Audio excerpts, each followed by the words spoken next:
주시네. 너를 위해 기도해. 눈에 보이지 않아도 주가 이뤄 가심을 믿네. 주께서 세우신 이 교회와 하나 되게 하심을 마음 다해 힘써 지키리라.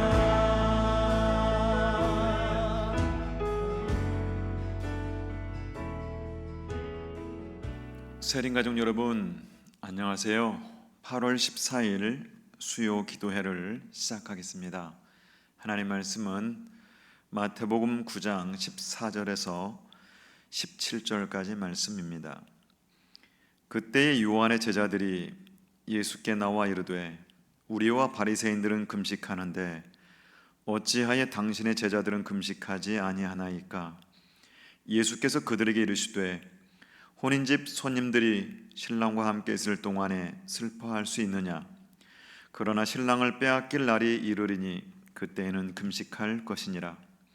생배 조각을 낡은 옷에 붙이는 자가 없나니 이는 기운 것이 그 옷을 당기어 헤어짐이 더하게 됨이요 새 포도주를 낡은 가죽 부대에 넣지 아니하나니 그렇게 하면 부대가 터져 포도주도 쏟아지고 부대도 버리게 됨이라. 새 포도주는 새 부대에 넣어야 둘이 다 보존되느니라. 아멘. 성도 여러분, 주일에 나누었던 나눔 질문들을 다시 한번 상고해 봅니다. 하나님과 분리된 채 우리가 무슨 수를 써서라도 성공하라고 하는 그 이세벨의 유혹, 즉 세상 가치관에 동화되어 있지는 않는지 우리 자신들을 또 점검해 보면서 더 묵상하기를 원하고요. 주님은 우리에게 제사보다 긍휼을 원하신다고 말씀하셨습니다.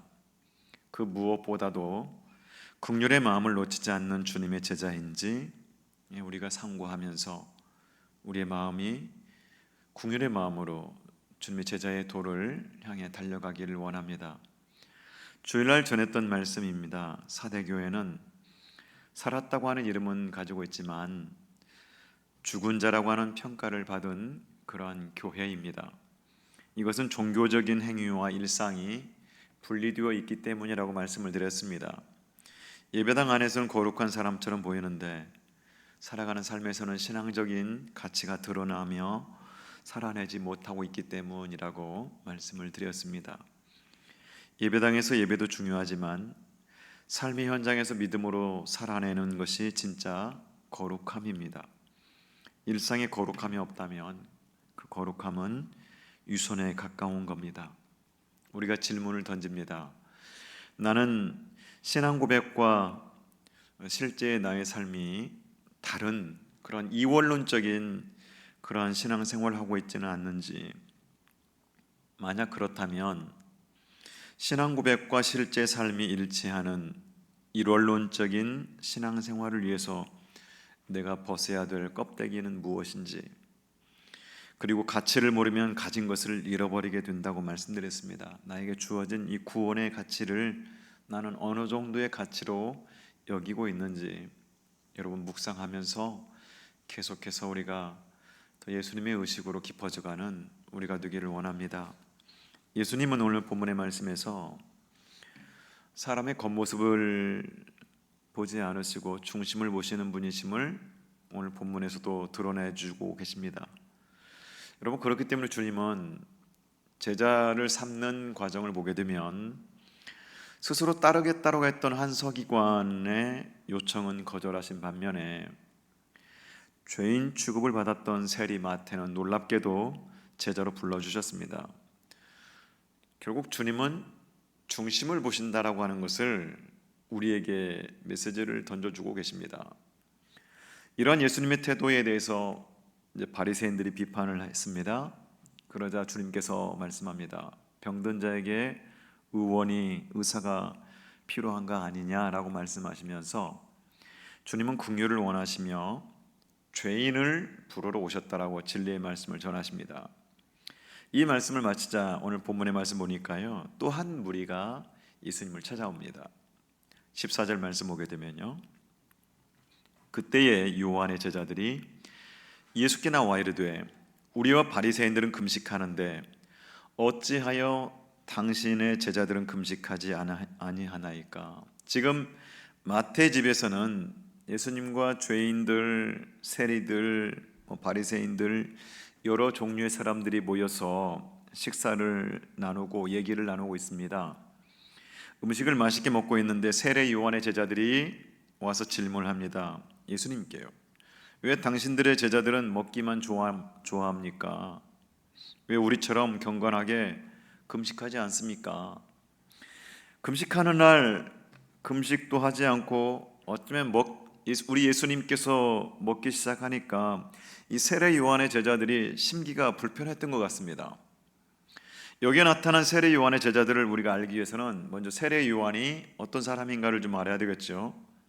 세례 요한은 예수님의 길을 예비하기 위해서 온 사람이었습니다.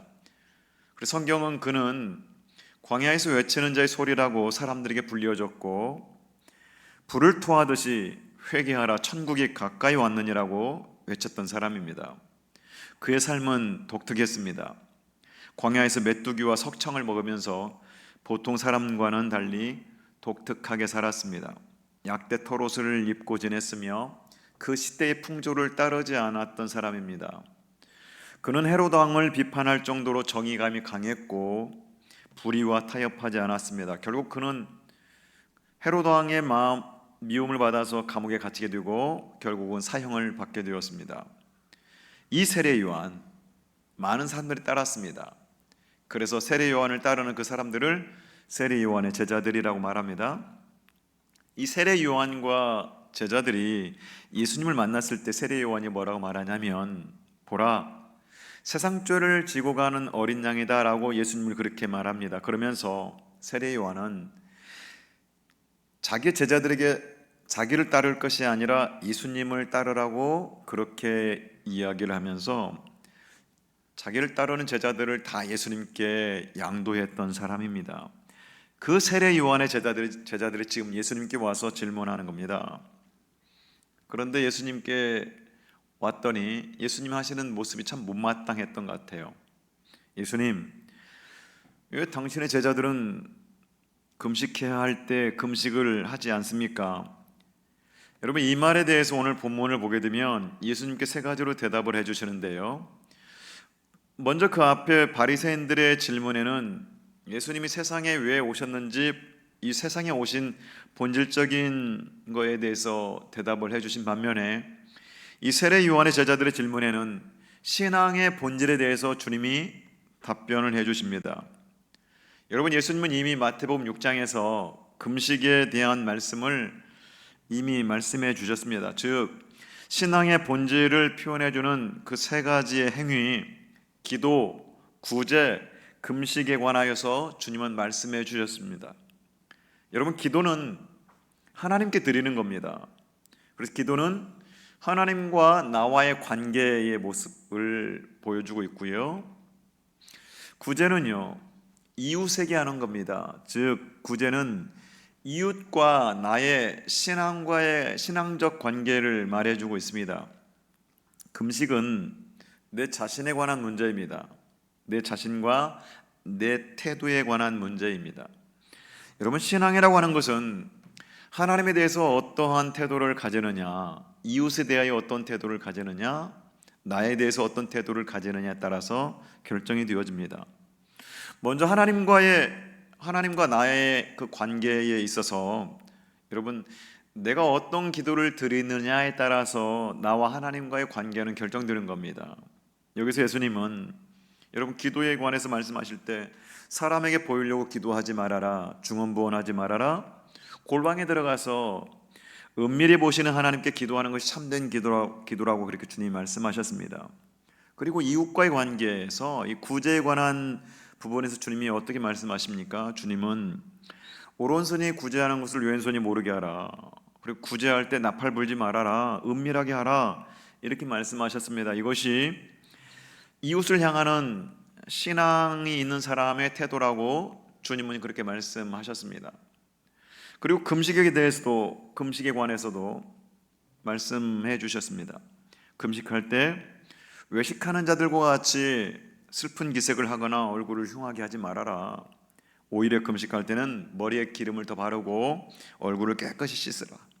몸을 단정하게 하고, 그래서 사람들이 금식을 하는지 금식을 안 하는지 모를 정도로 그렇게 하라라고 결국 주님은 금식에 관한 문제에서 나 자신의 문제를 주님 말씀하십니다. 여러분, 이 세 가지의 경우를 종합한 것이 무엇이냐면 마태복음 6장 1절 말씀이죠. 사람에게 보이려고 그들 앞에서 너희의 의를 행하지 않도록 주의하라. 그리하지 아니하면 하늘에 계신 너희 아버지께 상을 받지 못하느니라. 이것이 신앙의 요점입니다. 여러분, 교회의 핵심도 여기에 있습니다. 우리들이 예배를 드릴 때에 사람이 보이지 않고 예수님이 보여야 됩니다. 마찬가지죠. 기도를 하든지 구제를 하든지 금식을 하든지 예수님만 보고 하라고 하는 뜻입니다. 성경을 보게 되면 예수님은 금식을 부인하신 분이 아닙니다. 금식은 우리 신앙생활에서 아주 중요한 부분이죠. 왜냐하면 인간이 제일 통제하기 어려운 것이 자기 자신이잖아요. 자기 자신을 통제하는 방법이 금식입니다. 음식을 먹지 않으므로 육체적인 고통을 주는 겁니다. 그런데 지금 예수님께서는 잘못된 금식에 관해서 이걸 지적하고 계시는 겁니다. 예수님이 지적하시는 게 뭡니까? 그 형식의 문제가 아니라 내용의 문제라는 겁니다. 모든 신앙의 문제가 다 그렇습니다.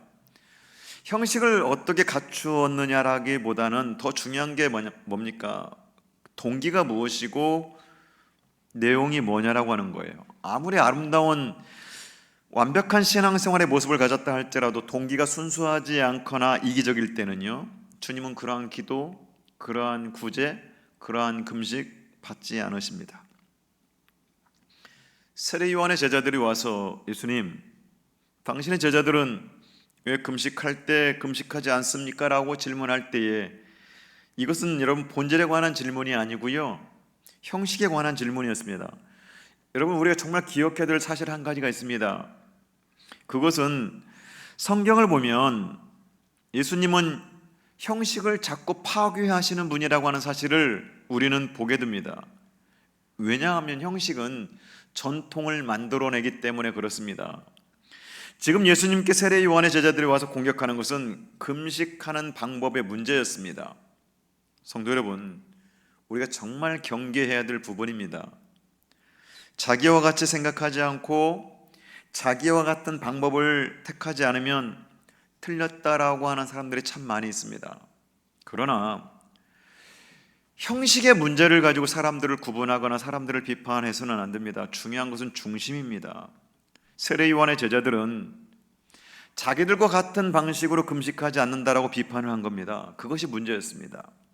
내가 금식을 하니까 당신도 금식을 해야 된다고 생각하고, 그렇지 않으면 믿음이 없다고 생각을 합니다. 단정을 짓습니다. 근데 여러분, 그렇지 않습니다. 사람들은 나름대로 믿음이 있습니다. 단지 방법이 다를 뿐입니다.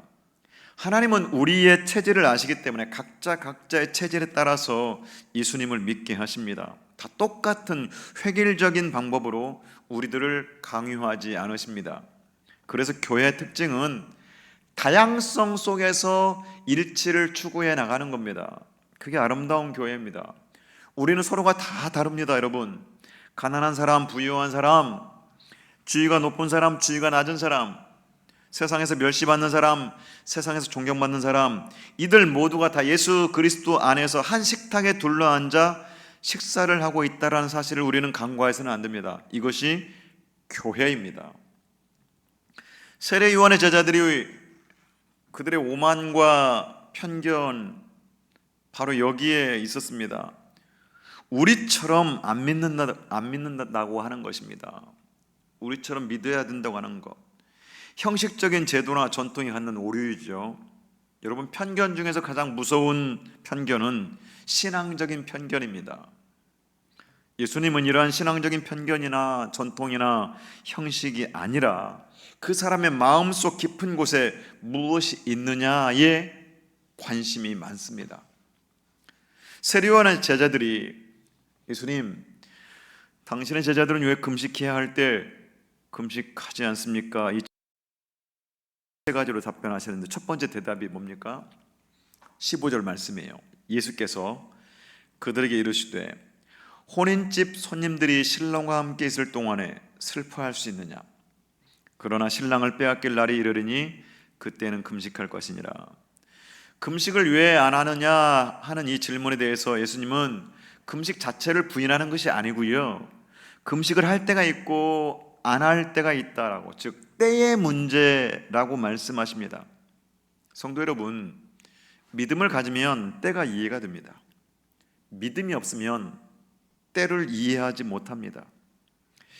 믿음을 가지면 때가 이해가 되어지죠. 그래서 믿음을 가진 사람들은 시간 관리를 합니다.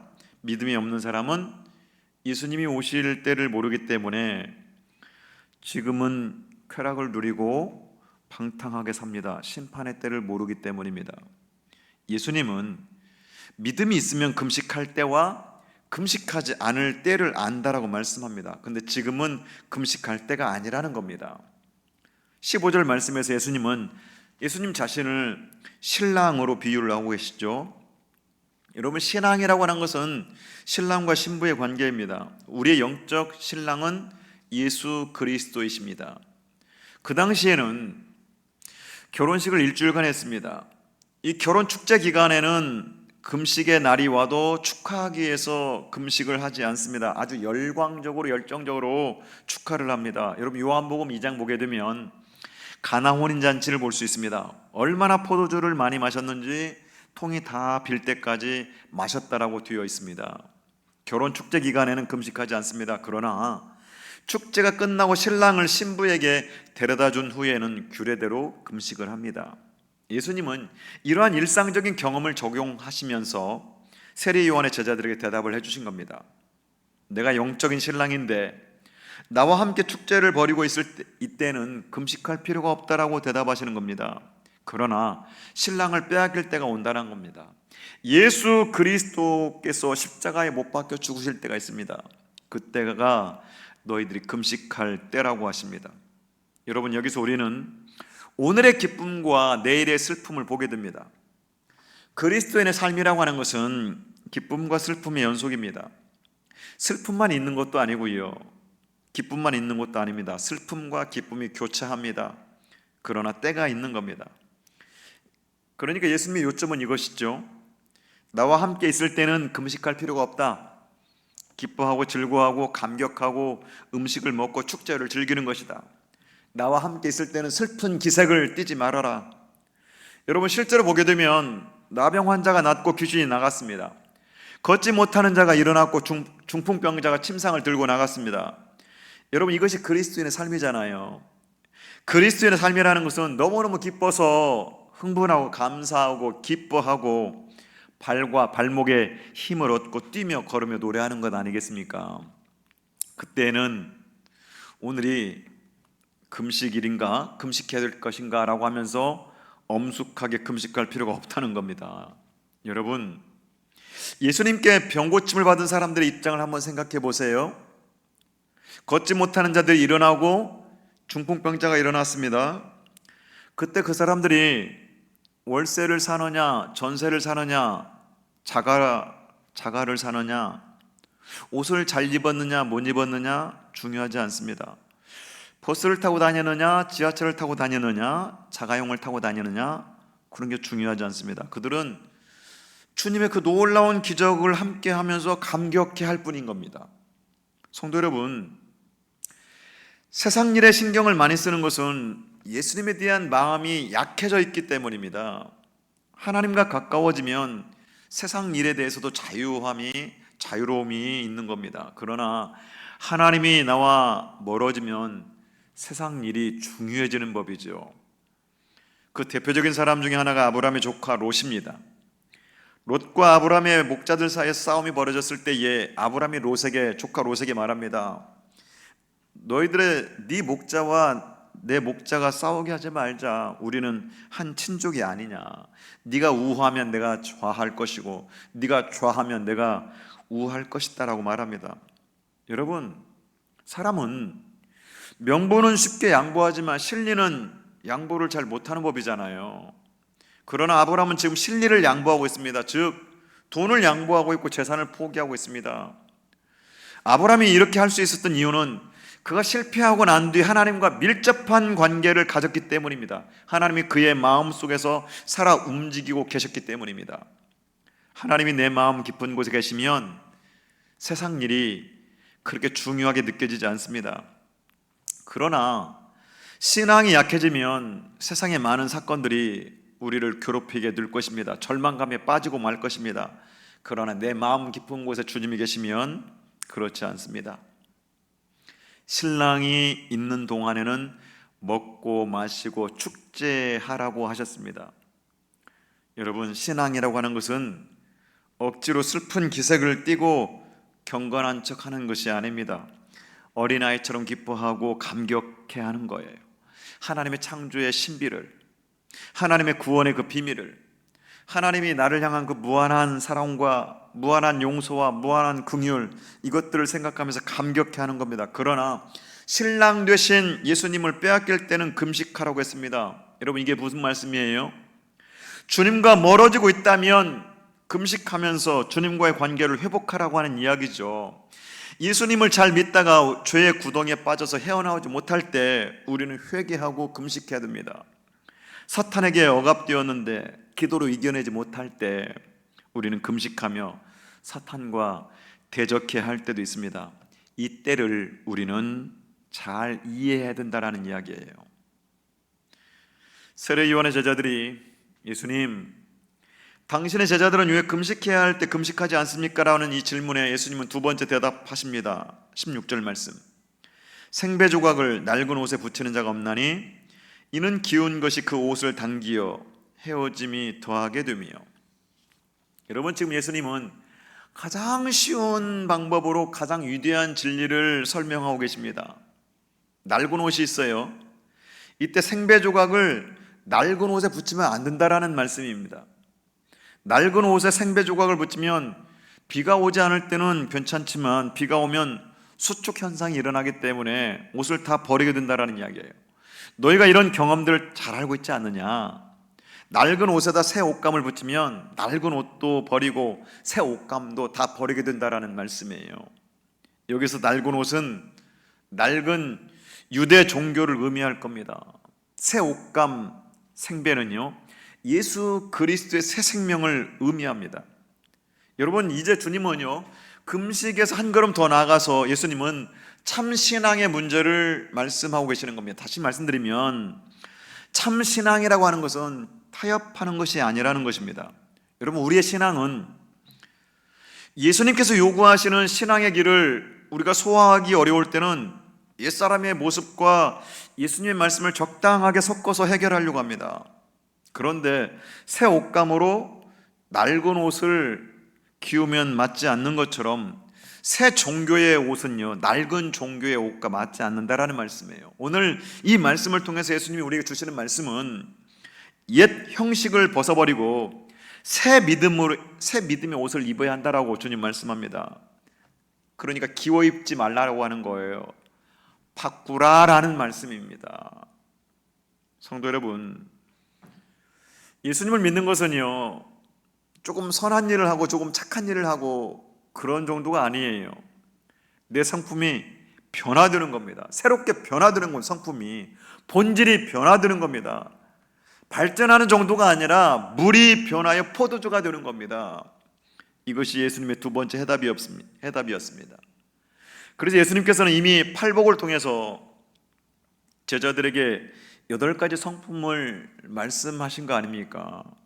성품의 변화가 진정한 복이라고 하는 것을 여러분 다시 한번 우리가 기억해야 됩니다. 환경이 원래 그래. 나는 일하는 환경이 원래 그래서 그래. 여러분, 이런 것들은요, 다 인본주의적인 합리화입니다. 주님은 변해야 된다라고 말씀합니다. 낡은 옷에다가 새 옷감을 덧대지 말라는 이야기예요. 완전히 바꾸라는 이야기입니다. 주님은 변해야 된다라고 말씀합니다. 우리는 우리의 생각을 진리처럼 가지고 살아갑니다. 그러나 아닙니다. 우리가 가지고 살아야 되는 진리는요, 주님의 말씀입니다. 여러분 기억하십시다.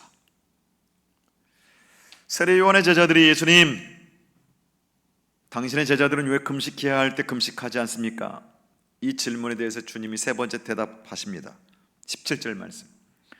새 포도주를 낡은 가죽 부대에 넣지 아니하나니 그렇게 하면 부대가 터져 포도주도 쏟아지고 부대도 버리게 됨이라. 새 포도주는 새 부대에 넣어야 둘이 다 보존되느니라. 예수님의 이 말씀 가운데 이 부분은 아주 혁명적인 말씀이에요. 새 포도주는 새 부대에 넣어야 된다라고 말씀합니다. 여러분, 발효작용이 아직 끝나지 않은 새 포도주를 낡은 부대에 넣게 되면요, 이 포도주는 발효가 되면서 그 낡은 포도주 부대는요 터지게 됩니다. 새 포도주는 탄력성이 강한 새 부대에 넣어야 오래 보존될 수가 있습니다. 새 부대가 뭘까요?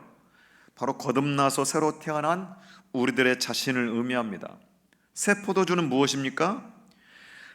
고린도전서 11장 25절 말씀 보게 되면 식후에 또한 그와 같이 잔을 가지시고 이르시되 이 잔은 내 피로 세운 새 언약이니 이것을 행하여 마실 때마다 나를 기념하라 하셨으니, 여기서 새 포도주는요 예수님의 피로 세운 새 언약이라고 할 수 있습니다.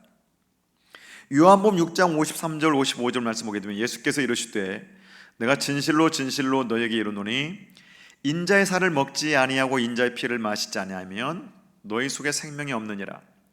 내 살을 먹고 내 피를 마시는 자는 영생을 가졌고 마지막 날에 내가 그를 다시 살리리니 내 살은 참된 양식이요 내 피는 참된 음료로다. 사도행전 2장 13절 말씀도 우리가 볼 필요가 있죠. 또 어떤 이들은 조롱하여 이르되 그들이 새 술에 취하였다 하더라. 여러분 그렇습니다. 우리 이렇게 말씀을 확인해 보면 새 포도주, 새 술은요 영원한 생명을 주신 예수 그리스도를 의미합니다. 영원히 목마르지 않는 영생하도록 솟아나는 생명입니다. 예수님의 피로 세운 구속의 약속입니다. 이러한 새로운 언약은 새 부대에 넣어야 된다라는 말씀이에요. 새 부대는 바로 변화받은 우리들을 말씀하고 있습니다. 성도 여러분, 변화받지 않는 사람에게 그리스도는 의미가 없습니다. 변화된 사람에게 예수 그리스도는 의미가 있는 겁니다. 고린도후서 5장 17절 바울 사도는 그래서 이렇게 말씀합니다. 그런즉 누구든지 그리스도 안에 있으면 새로운 피조물이라. 이전 것은 지나갔으니 보라 새 것이 되었도다. 성도 여러분, 새 포도주는 새 부대에 넣어야 합니다. 우리가 거듭난 사람이어야 합니다. 거듭난 사람이 생명이신 주님을 담을 수 있는 거예요. 이것이 오늘 예수님이 우리에게 요구하고 계십니다. 여러분 주일 예배에서 필립 연시에 내 안에 하나님이 없다라고 하는 이 책을 소개해드렸습니다. 그렇습니다. 우리가 거듭나지 않으면 주님은 우리 안에 거할 수가 없어요. 그래서 우리도 탄식할 수밖에 없는 거죠. 내 안에 하나님이 없다. 혹시 이렇게 탄식하고 계시지 않습니까? 예수님께 질문하십니다. 예수님께서 세례 요한의 제자들에게 너희들 거듭났느냐? 너희들 새로워졌느냐? 그리고 동일하게 오늘 또 우리에게 물으십니다. 당신은 거듭난 사람입니까? 라고요. 주님은 우리에게 거듭난 심령, 변화된 심령, 구원받은 심령, 성령 충만한 심령을 원하십니다. 옛사람을 벗어버리고 새 사람으로 옷 입기를 원하십니다. 아니, 옷 입어야 됩니다. 왜냐하면 새 포도주는 새 부대에 넣어야만이 둘 다 보존될 수 있기 때문에 그렇습니다. 성도 여러분, 우리 자신이 먼저 변해야 됩니다. 끊임없이 자기 변화를 추구해야 됩니다. 우리 머물러 계시지 마십시다. 자신의 가치관에 머물러 있지 마시고요, 자신의 전통에 머물러 있지 마시고요, 지금까지 믿어왔던 어떤 자기만의 형식, 옛사람에게 머물러 있지 마십시다. 신앙은 남을 변화시키는 것이 아니고요, 자기가 물에서 포도주로 변화되어져야 됩니다. 이것이 예수님의 역사입니다. 교회도 새롭게 변화되어야 합니다. 교회가 옛날 전통 그대로 가지고 있으면 죽습니다. 시대에 따라 형식을 바꾸지 않으면 내용이 죽습니다. 우리는 내용을 살리기 위해서 날로 부대가 새로워져야 됩니다. 내가 변해야 됩니다. 나의 옛 성품은 부단히 깨어져야 됩니다. 그래야만 주님이 내 안에서 역사한다고 하는 사실을 우리는 기억하기를 원합니다. 기도하겠습니다. 하나님 아버지, 새 포도주는 새 부대에 담으라고 말씀하셨습니다. 우리 자신이 부단히 깨어지게 하시고 거듭나게 하옵소서. 하나님 아버지, 아기를 목욕시킨 욕조에 있는 목욕물을 버리려다가 욕조에 있는 아기를 버리는 일이 없게 하여 주옵소서. 우리가 형식에 갇혀서 내용을 잃어버리는 우를 범하지 않게 하여 주옵소서. 하나님 아버지, 주님이 우리와 함께 있을 때 우리는 춤을 추고 기뻐하고 감격해 할 수 있습니다. 그러나 주님과 멀어져 있으면 절망하고 삶이 무거울 수밖에 없습니다. 주님과의 거리가 어느 정도인지 잘 바라보게 하시고, 신랑을 빼앗길 날이 오면 금식하라고 하셨사오니 기도함으로도 주님과의 하나됨을 일어설 수 없다면 금식해서라도 주님과의 하나됨을 이루어내게 하여 주옵소서. 하나님 아버지, 무엇보다 우리 자신이 주님을 담을 수 있는 새 부대가 되게 하옵소서. 우리 안에 하나님 보시기에 참 별 볼 일 없는 우리의 지식, 경험, 인간의 것으로 채워지지 않게 하옵소서. 주님이 우리 안에서 마음껏 역사하실 수 있는 탄력성이 좋은 새 부대가 되게 하여 주옵소서. 그래서 우리의 삶이 잘 익어가는 그리스도인의 삶이 되게 하여 주옵소서. 예수님 귀하신 이름으로 기도하옵나이다. 아멘. 성도 여러분, 함께 기도하기를 원합니다. 남을 변화시키는 것이 아닌 내가 변화되기를 위해서 기도하고요, 하나님이 주인 되시는 세린교회가 되기를, 자기의 의의가 아닌 예수님의 의식으로 살아가는 우리 세린 공동체가 되기를, 험담, 판단, 정죄가 없는 우리 세린 가족들이 되기를, 귀한 일꾼들을 피택해야 되는 그런 과정들, 모든 과정 속에서 하나님의 영광 가운데 진행되기를 기도하고요, 질병으로 고통 가운데 계시는 우리 성도님들의 회복을 위해서 함께 기도하시겠습니다.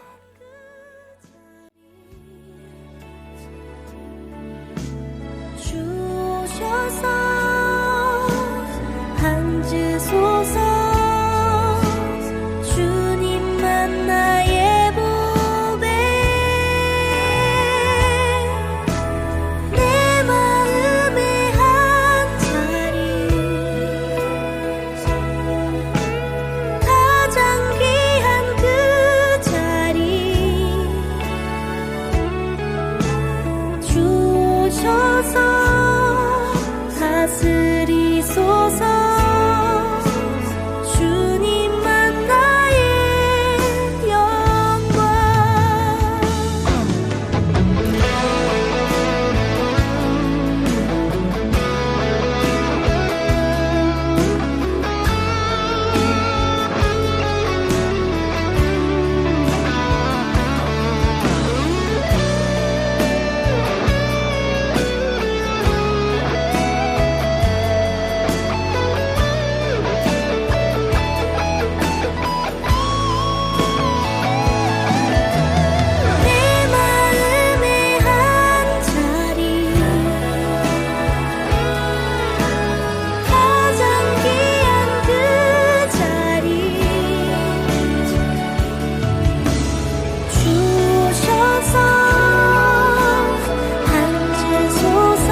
오셔서 다스리소서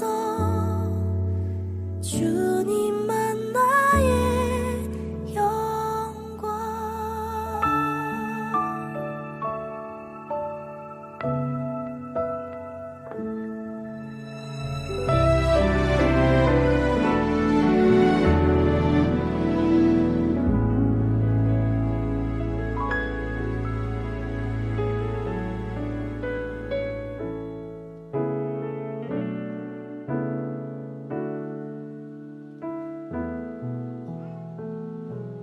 작고 약한 내 모습